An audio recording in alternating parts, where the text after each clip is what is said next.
Улсын хурал дахь Монгол Ардын намын бүлгийн өчигдрийн хуралдаанаар өнгөрсөн 7 хоногт улсын хурлаас баталсан Монгол улсын 2016 оны төсвийн хуулийг хэлэлцээд эдийн засгийн хямралыг сөрсөн төсөв болж чадаагүй хэмээн дүгнжээ. Энэ тухай улсын хурал дахь Монгол Ардын намын бүлгийн дарга Бямзагт хэд хөөсөрсөн өрийн ачааллыг нэмэгдүүлсэн туйлын хариуцлагагүй төсөв баталсан. Эх оны төсвийн хуультай холбоотойгоор Монгол Ардын намаас зардал буруулахтай холбоотой тодорхой санал хүрүүлсэн байсан. Харамсалтай нь дийлэнх нь тусаагүй ганц нэг санал орсон. Тэр нь нэгдсэн 1-р эмнэлгийн эрүүл мэндийн даатгалын нөхөө олгорыг нэмэгдүүлэх, хавдар судлалын үндэсний төвийн тоног төхөөрөмжийг шийдвэрлэхтэй холбоотой санал байсан. Цалин нэвтрүүлэг хасахгүй байх ёстой гэсэн санал оруулсан. Ажлын хэсгийг ахлаж байсан ган хоёрын гишүүн 135 тэрбум төгрөгөөр зардал өсөж байгаа.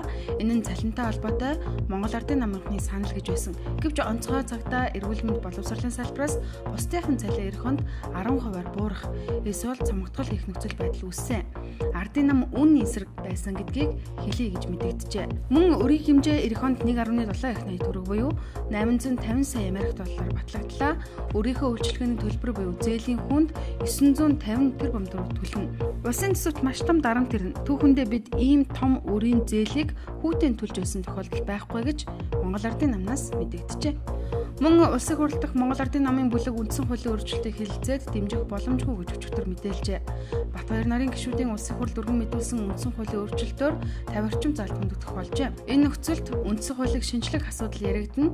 Мөн үндсэн хуулийг дагаж асар олон хуулийг шинжлэх шаардлагатай болно. Цаг хугацааны үед үндсэн хуульд өөрчлөлт оруулж амжихгүй гэж Монгол Ардын нам тооцсон байна. Улсын хурлын гишүүн асан дэд бүтцийн сайд асан зоригийн гэрхий булганыг өнгөрсөн баасан гарагийн шөнө гэрээс нь баривчлан цагдаа орох 461 дугаар ангид саатуулжээ. Тэгвэл цагдаа гэрхийн газрын хэвлэл мэдээллийн төвийн дарга Баатар Хөвчтөр булганыг саатуулсан гэж албан ёсоор мэдээллээ. Их сурвалжийн мэдээлснээр одоохондоо булганыг цагдаагийн байгууллага эрхийн хүрээнд 72 цагийн хугацаатай саатуулсан байна. Харин ямар хэрэгээр саатуулсан талаар тодорхой мэдээлэл өгөхөөс татгалзжээ. Өнгөрөгч баасан гарагт Эрдэнэс тамтлагын компани Ив санааны нэгдэл үйлдвэрчний эвлийн дарга Эрдэнэ өөрийгөө шатааж 200 гаруй хүний өмнөөс эсэргүүцлээ илэрхийлж байгааг мэдгдсэн.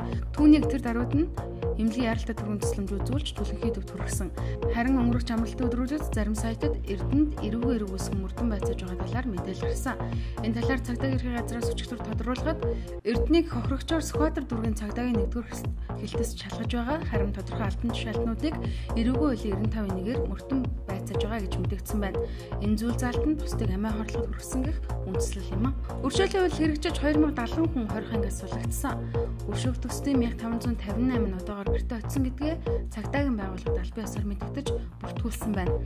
Өршөөгдсөн иргэдэг дахин гэмт хэрэгт холбогдохоос нь урьдчилан сэргийлж хөдөлмөрийн яам, харьяа хөдөлмөрийн хилдэс ажил олгогчтой холбон ажлын байраар хангана гэж мэдэгдсэн. Тэгвэл өчигдрийн байдлаар суллагдсан иргэдийн 300 гаруй нь өөрийн харьяа хөдөлмөрийн хилдэстэй бүртгүүлж ажилд орох анкиад бүгэлжээ.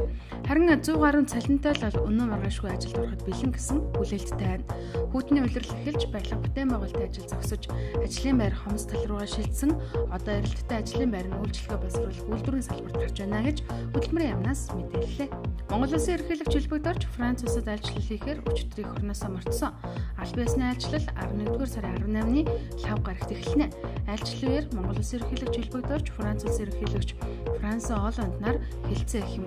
Мөн Монгол Францын бизнес форум зохиогдсон.